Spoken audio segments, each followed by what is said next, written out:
Il s'appelle Mir, c'est un robot autonome. Il transporte le châssis d'un scooter d'une étape à l'autre de la production en évitant les obstacles. Et là, la nouveauté, c'est que ce sont des véhicules qui n'ont pas besoin de rails de production, qui ont les plans d'usine qui sont intégrés dans le véhicule lui-même. Ce bras articulé, lui, est collaboratif. Il assiste l'opérateur. Si pendant une durée X, vous voulez lui faire cette tâche-là, on va le programmer, ça va durer 30 secondes, et on va le programmer pour qu'il fasse cette tâche. Ensuite, on va pouvoir le prendre, l'amener ailleurs et lui faire une autre tâche. Donc ce sont des robots qui sont très polyvalents. Plus loin, la réalité augmentée permet de contrôler plus rapidement les pièces du scooter. Les technologies se succèdent, loin d'être des gadgets pour les concepteurs de cette usine.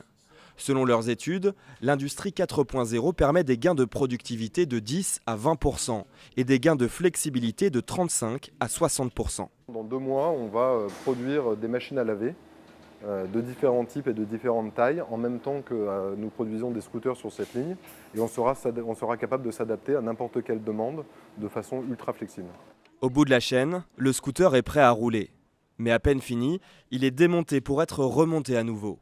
Le Boston Consulting Group a mis au point cette usine pour convaincre les grands groupes français d'investir dans ces technologies 4.0.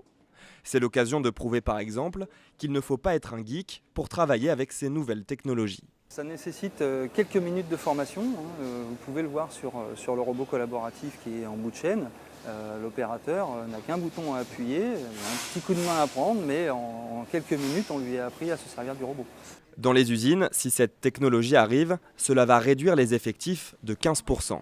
Sur une usine donnée, il y aura moins d'emplois industriels. En revanche, l'industrie 4.0 va permettre de relocaliser une partie significative de nos usines au plus proche des marchés de consommation. L'ambition est immense, faire revenir en France des industries délocalisées ces 30 dernières années en Chine, au Brésil ou en Inde. Un virage historique. Pour ces consultants, nous vivons les premières heures de la 4e révolution industrielle.